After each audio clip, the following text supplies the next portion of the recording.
So what can women do during this holiday season? I think we have a prolonged holiday season compared to other times ever in history.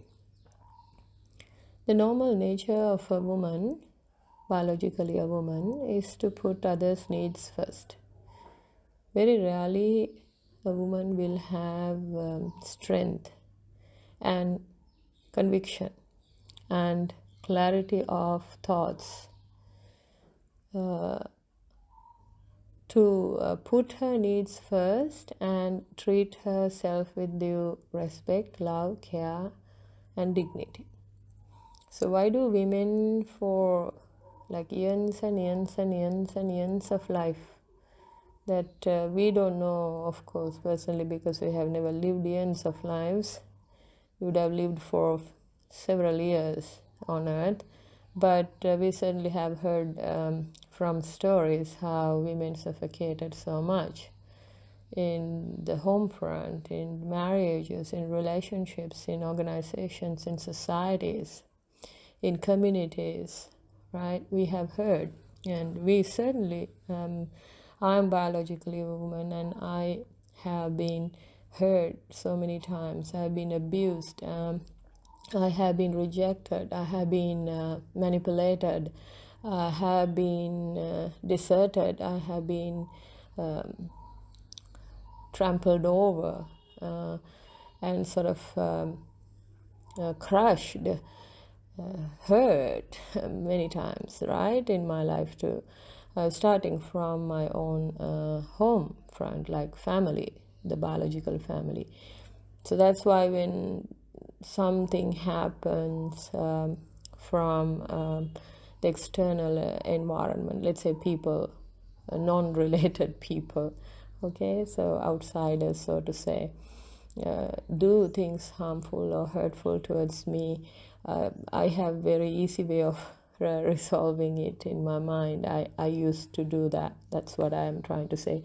How I easily sort of come into terms with what these other people were trying to do to hurt me is that first thing I think is that, oh, the first place I got hurt, abused, mentally, physically, emotionally, rejected, humiliated, condemned, harassed verbally and even physically, and hurt really badly was my own home front, from my own mother and father, and the family, right? So when that happens, when outsiders try to treat me badly, I just easily come into terms with it because I have this thought like, oh, I know how to deal with this because the first place I got really, all this was my own family, my own home. So what's the big deal? These outsiders, I don't care. I try to forgive. That's how I used to do, sometimes if the pain was really heavy, it's not easy to develop forgiveful thoughts, forgiving thoughts, but easily in the heart I'm not affected. For the brain, of course, brain is working on fight or flight mode, like it's working to make sure you're safe in every way. So it will not necessarily create very forgiving thoughts around it, but then definitely in the heart, I was never affected. So that's why I like same people, let's say, who would have tried to damage when they come into contact once again, I am unmoving. I can face them. I can deal with them. So another way that I used to sort of come into terms with these things is that I think to myself like, these people did this, but they didn't do anything else. Like that is their capacity. Because I was a psychologist. I was a hypnotherapist. I know how things happen to us during our childhood affects our personality, and then we develop into bitter, hurtful, resentful, angry personalities.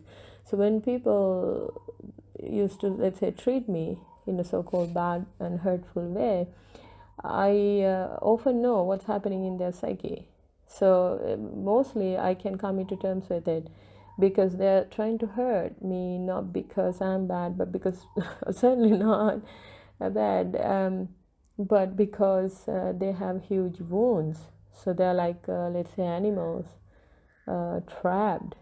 And when an animal is trapped, they're screaming, they're hurt, right?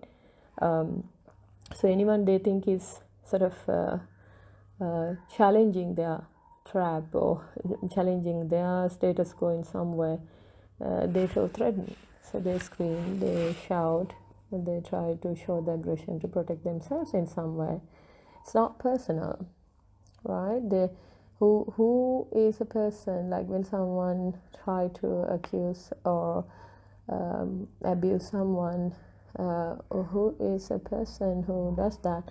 A person who already has filth in his hand. So instead of getting angry with such people, we just have to be very compassionate. Beginning of this year, I had such an experience. I was humiliated and harassed through social media, and really a whole group of maroon-robed men. As they are definitely not Buddhist monks, because Buddhist monks do not behave that way. Buddhist monks know Buddhism, so these are maroon-robed men. You got to understand. So that's why loads of allegations against Buddhist monks and Buddhism, because there are so many maroon-robed men doing and behaving in a way really against fundamental beliefs and values of Buddhism. So there was a group of maroon-robed men with other people ganging up against me and doing things on social media because they felt my declaration about my awakening experience was a threat and I shouldn't be doing it. So I remember how it affected in one way, but I was, because I was at that place of realization, I was able to easily deal with it, and I was only getting stronger day by day. And in no time, so many people were receiving my message thanks to them, because they were giving free publicity. So the other way I handle as a woman when people try to abuse or hurt, I know how to use these, let's say, others. They are trying to put negativity, but my mind and heart, my consciousness is far superior, that I have trained it. I use that negativity as stepping stone towards what I am becoming.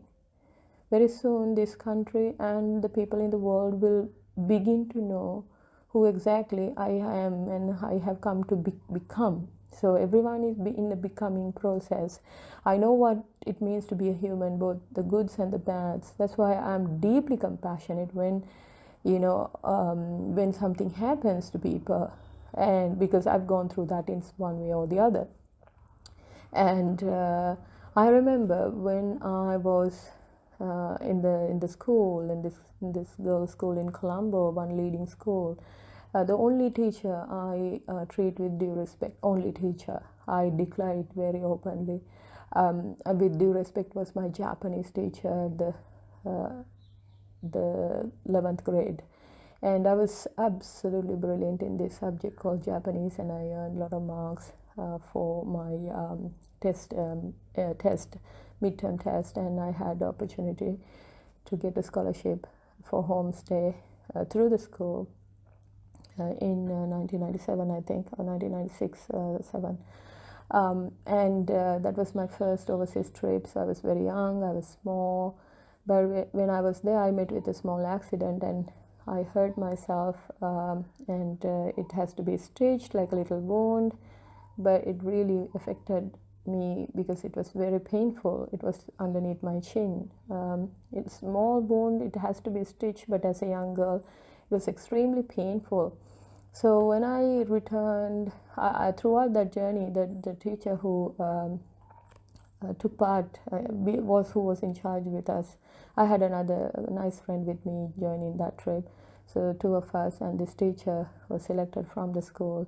And this teacher never knew how to treat a young girl, and also how to treat a sick child fundamentally. But those people in Japan, they were deeply in love with me. I felt like home, and they treated me as actually one of them. So I had to battle with the wound, and I had to battle with this treatment from the teacher. But it didn't take much attention from me because I was loved mostly.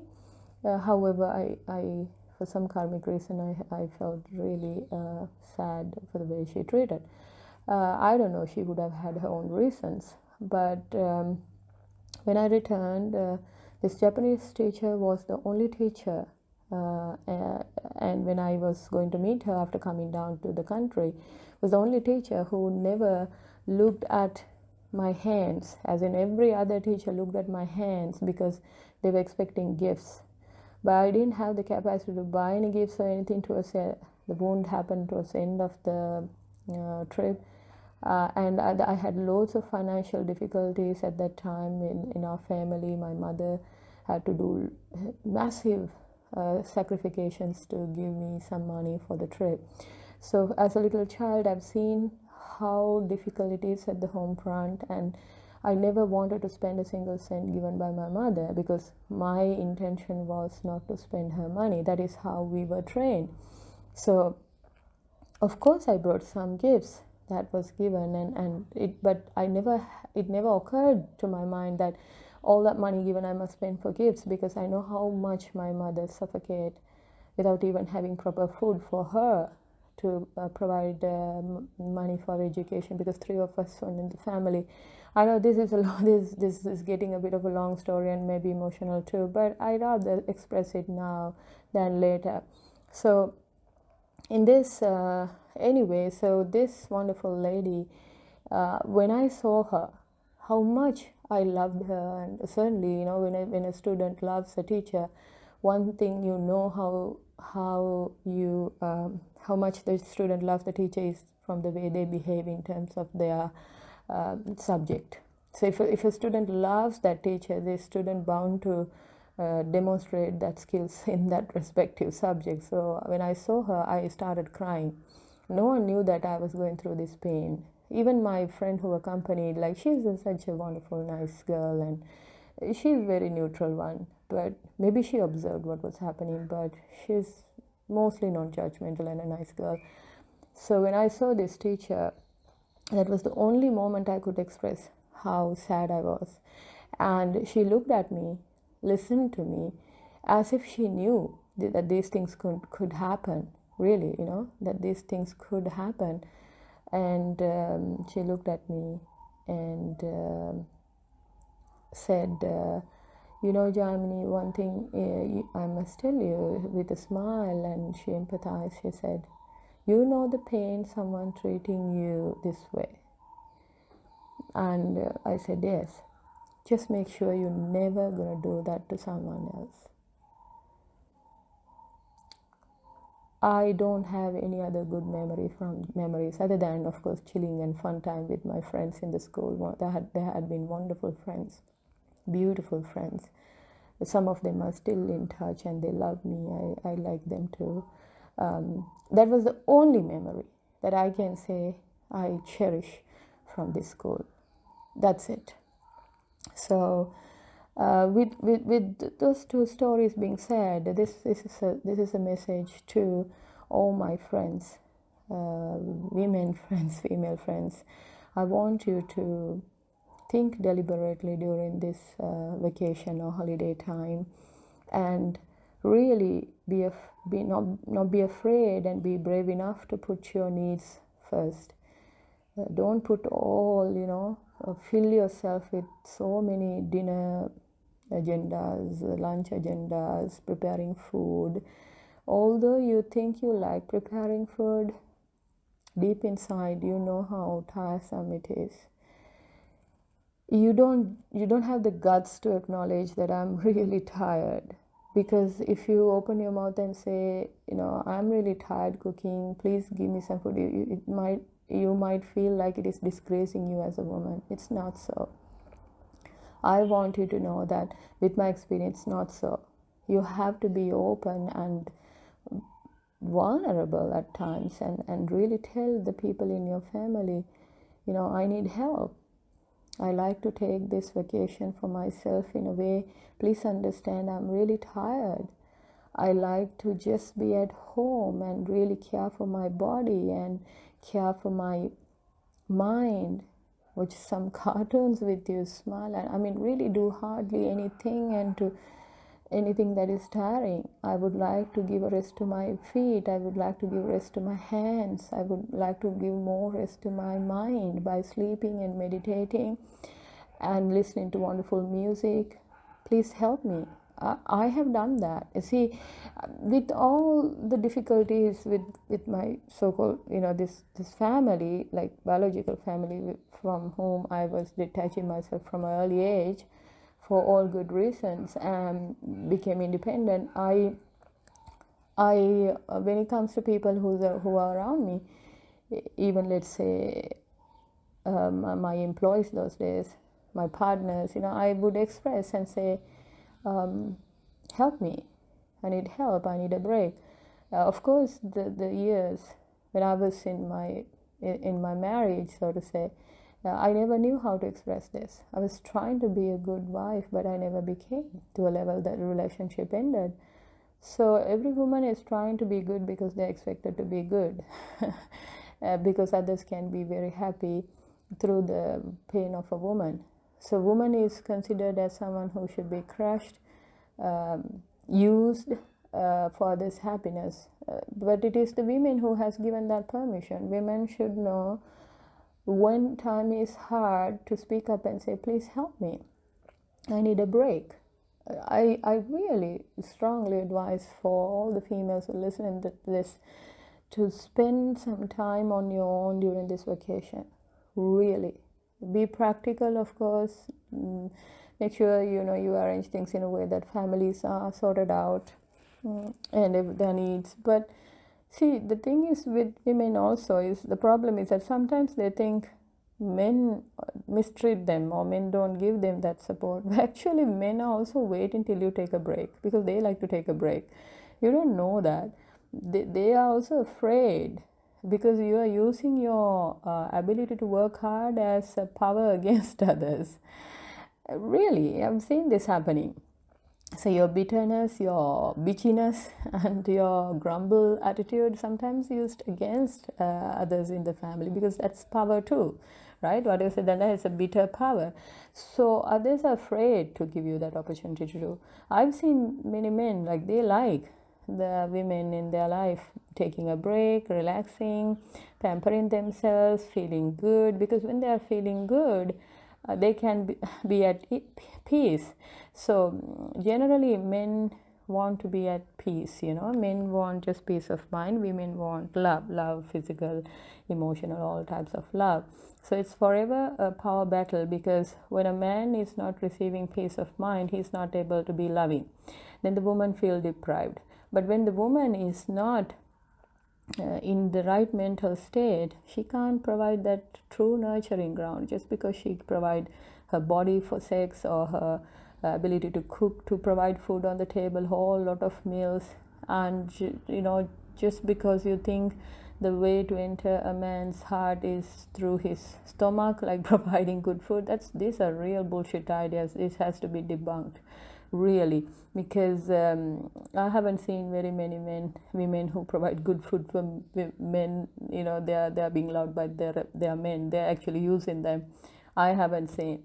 Of course, you have to provide loving, kind, good food on the table if you can afford to do that. That's your beautiful part of your being a woman and the job you have assumed. But I'll tell you what, men also can do the same. They would love to do the same. They want peace of mind. Even to prepare a good meal, they need peace of mind.